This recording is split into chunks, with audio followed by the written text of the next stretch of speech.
मस्साजोगचे सरपंच संतोष देशमुख यांच्या हत्येला आता जवळपास 1.5 वर्ष उलटलंय। या 1.5 वर्षांमध्ये संतोष देशमुखांची हत्या करणारे अनेक संशयित आरोपी पोलिसांनी अटक केले। या प्रकरणात ज्याला मुख्य सूत्रधार म्हटलं गेलं त्या वाल्मिक कराडला सुद्धा अटक केली। हे सगळे आरोपी सध्या तुरुंगात असताना या प्रकरणातला एक मुख्य आरोपी आणि वयाने सगळ्यात लहान असलेला आरोपी तो म्हणजे कृष्णा आंधळे अजूनही पोलिसांच्या अटकेत आलेला नाही। त्याच्याविषयी कुठलाही पत्ता सुद्धा लागत नाही, त्याचं लास्ट लोकेशन कळत नाही। पोलीस अजूनही त्याचा माग काढतात, मात्र काही केल्या कृष्णा आंधळे सापडत नाही। पण असं असताना अनेकांकडून असं म्हटलं जात होतं की कृष्णा आंधळेची हत्या झाली असावी, कृष्णा आंधळेला संपून टाकलं गेलं असेल। मात्र आता कृष्णा आंधळेच्याच काही समर्थकांकडून कृष्णा आंधळे जिवंत आहे, तो तुमचा बाप आहे, जोपर्यंत तो बाहेर आहे तोपर्यंत आम्ही तुमचा काटा काढणार, अशा शब्दांमध्ये काही ग्रामस्थांना धमक्या दिल्या जातात। त्यामुळेच कृष्णा आंधळे हा गावातल्या काही लोकांच्या संपर्कात असल्याचा दावा केला जातोय आणि त्याचबरोबर कृष्णा आंधळेच्या या सगळ्या समर्थकांकडून गावामध्ये मोठ्या प्रमाणात दहशत माजवण्याचे प्रकार सुद्धा सुरू आहेत। संपूर्ण प्रकरण जाणून घेणार आहोत। नमस्कार, मी समृद्धी आणि तुम्ही पाहताय टॉप न्यूज मराठी। हे प्रकरण बीड मधल्या धारूर तालुक्यामध्ये असलेल्या मैंदवाडी गावातलं आहे। हे गाव कृष्णा आंधळेचं गाव असल्याचं म्हटलं जातं। या गावामध्ये कृष्णा आंधळेचे अनेक समर्थक सुद्धा असल्याचं म्हटलं जातंय। या गावामध्ये काय सुरू आहे तर गेल्या काही दिवसांपासून प्रचंड दहशत माजवण्याचे प्रयत्न होत आहेत। म्हणजे मारहाणीच्या घटना असतील, चोऱ्या असतील किंवा एकमेकांवरती खोटे गुन्हे दाखल करणं असेल, धमक्या देणं असेल, असे अनेक प्रकार गेल्या अनेक दिवसांपासून घडतात आणि या सगळ्याला काही ग्रामस्थ आहेत जे विरोध करताना दिसतात, त्याच्या विरोधात आवाज उठवतात।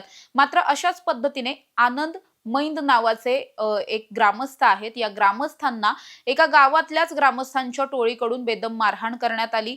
त्याचबरोबर त्यांना धमक्या दिल्या गेल्या आणि हे सगळं कशासाठी तर जुन्या पूर्वीच्या काही केसेस आहेत त्या केसेस मागे घेण्यासाठी म्हणून हे सगळं केलं गेलं होतं। जेव्हा हे आनंदा मैंद हे केस मागे घेत नाही तसं लक्षात आलं त्यावेळेस त्यांना धमक्या सुद्धा दिल्या गेल्या, जीवे मारण्याच्या धमक्या दिल्या। त्यांनाच नाही तर गावातील अनेकांना अशा पद्धतीने धमक्या दिल्या गेल्यात की कृष्णा आंधळे हा तुमचा बाप आहे, तो अजूनही जिवंत आहे, जोपर्यंत तो बाहेर आहे तोपर्यंत आम्ही तुमचा काटा काढल्याशिवाय राहणार नाही, अशा पद्धतीच्या धमक्या दिल्या जातात। आणि त्यामुळेच त्रस्त झालेल्या अनेक ग्रामस्थांनी काल थेटपणे पोलीस अधीक्षकांचं कार्यालय गाठलं। तिथे गेल्याच्या नंतर त्यांना एक निवेदन दिलं। या निवेदनामध्ये असं म्हटलं गेलंय की अनेक जण गावातले असे ग्रामस्थ आहेत जे कृष्णा आंधळेच्या संपर्कामध्ये आहेत, त्यामुळे ज्यांची नावं आम्ही निवेदनामध्ये दिली आहेत त्या सगळ्यांचे CDR चेक करा। त्यावरून कृष्णा आंधळे कुठे लपलेला आहे, तो कुठे, तो कुणाच्या कॉन्टॅक्ट मध्ये आहे हे सगळं समजेल आणि कृष्णा आंधळेचा सुद्धा पत्ता लागेल असं या निवेदनात म्हटलंय, असा दावा केला गेलाय। त्यामुळे खरंच कृष्णा आंधळेची ही सगळी माणसं आहेत की केवळ त्याच्या नावाचा वापर केला जातोय, हा खूप मोठा प्रश्न आहे। पण या सगळ्या गँगकडून, जी कृष्णा आंधळेची गँग असल्याचं म्हटलं जात आहे, त्यांच्याकडून गेल्या काही दिवसांमध्ये गावातली शांतता भंग करण्याचे अनेक प्रकार झालेत। त्यामुळेच या गँगवरती वचक बसावा यासाठी म्हणून हे निवेदन ग्रामस्थांनी दिलेला आहे। त्यामुळे इथून पुढच्या काळामध्ये बीड पोलिसांकडून या सगळ्याची शहानिशा केली जाणार आहे, तपास केला जाणार आहे। खरंच इथले ग्रामस्थ कृष्णा आंधळेच्या संपर्कात आहेत का याचा सुद्धा शोध घेतला जाणार आहे। अगदी आपल्याला माहितीये काही दिवसांपूर्वी स्वतः धनंजय देशमुख जे संतोष देशमुखांचे भाऊ आहेत ते सुद्धा असं म्हटले होते की कृष्णा आंधळे 1-2 वेळा गावात येऊन गेलेला आहे, काही लोकांना भेटून गेलेला आहे, हे सुद्धा त्यांना कळलंय।